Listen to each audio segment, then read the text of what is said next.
మా పుట్టింటికి వచ్చామండి. పొద్దున్నే టిఫిన్ చేస్తున్నాం మేము, పూరి.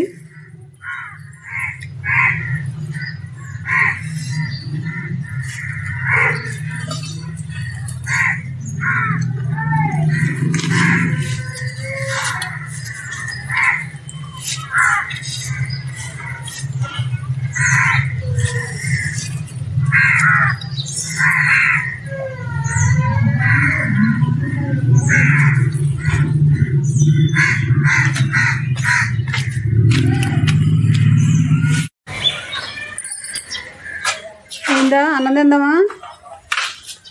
ఆ పక్క కొద్దిగా అది కూడా చేసేసి శుభ్రం చేసేసి మొత్తం అప్పుడు తిందారులే. ఎంతో ఒక అరగంట ఉంటుంది, అయిపోద్ది. నేను ఆ పక్క తుడిచిపోతాను అయితే. పుట్టింటికి వచ్చామండి పొద్దున్నే. నేను మా ఆయన గారు చుట్టూరు దళ్ళన్నీ రొట్ట పెరిగిపోయి ఎట్టుకట్టు పడిపోయినాయండి. ఇప్పుడు మా ఆయన గారు అయితే అట్లని కట్ చేసుకుంటా శుభ్రం చేస్తున్నాడు. నేను ముందుగా బట్టలు అయితే ఉతికానండి, వాతావరణం బాగాలేదు కదా మరి. అవి అయితే ఆరుతుంటే ఉన్న పనులు తర్వాత చేసుకుందామని నేనైతే మా ఆయన గారు ఆ పనులు చేస్తున్నారు, నేను బట్టలు ఉతికేసానండి. ఇప్పుడు ఇంటి చుట్టూరు శుభ్రంగా తుడుతాను నేను.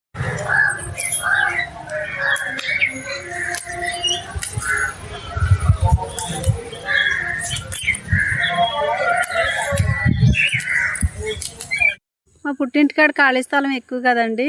ఆకుకూరలో కాయగూరలో అన్ని చెట్లు వేస్తుంది మా అమ్మ. గులుగూర, గోంగూర, పచ్చిమిరపకాయ మొక్కలు, టమాటా మొక్కలు, వంగ మొక్కలు, బెండ మొక్కలు అన్ని మొక్కలు పెడద్దండి. ఎందుకంటే ఖాళీ స్థలం ఎక్కువ మాకు అక్కడ. అందుకని మా అమ్మ ఎక్కువ కాయగూర చెట్లు అన్నీ పెడద్దండి. మేమైతే ఇప్పుడు ఆకుకూరలు కోసుకుంటున్నామండి. ముందుగా గులుగూర అయితే కోసుకున్నాము, ఇప్పుడు గోంగూర కోస్తున్నామండి. అన్నీ నేను సర్దేసుకున్నాను. మన పుట్టింటికి వచ్చేటప్పుడు మనం ఏమి తేపని తేలిగ్గా వస్తామండి. మన పుట్టింటికాడ నుంచి వెళ్ళేటప్పుడు మాత్రం సంచి బరువుగా పుచ్చుకుని మనం బరువుగా అయితే వెళ్తాము. ఇది ఆనపదండి, జామ మొక్క ఎక్కించింది. జామ మొక్క సీతాఫల మొక్క కలిపి ఉంటుందండి. ఆ చెట్లు రెండు ఎక్కి కాయలు అయితే కాస్తుందని పోదైతే అక్కడ పెట్టిందమ్మ. మా ఇయ్యపురాలు ఇయ్యంకుడు గారండి. మేము వచ్చామని తెలిసి అడవుడిగా వంట అయితే చేసి మమ్మల్ని భోజనానికి అయితే ఇంటికి తీసుకెళ్లారు. మా ఇద్దరికి పెట్టారండి భోజనం. వాళ్ళైతే చర్చ అయ్యాక తింటారంట. మేము అన్నం తిన్నాకైతే బయలుదేరాలండి. జడ వేసుకోవచ్చుగా. వేసుకుంటాం మరి, మధ్యాహ్నం అయిపోయిందని కంగారు పెడతాను. సరే అవుతారా.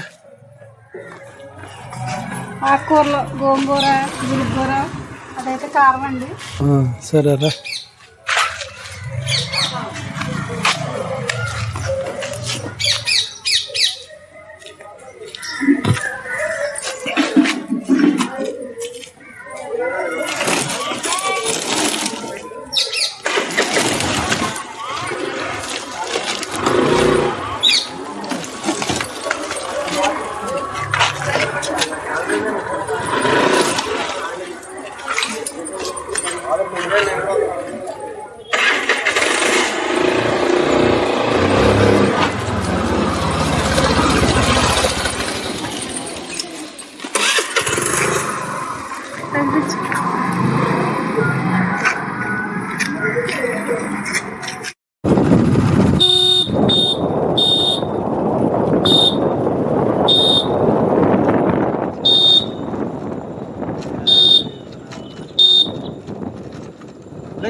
గౌరీ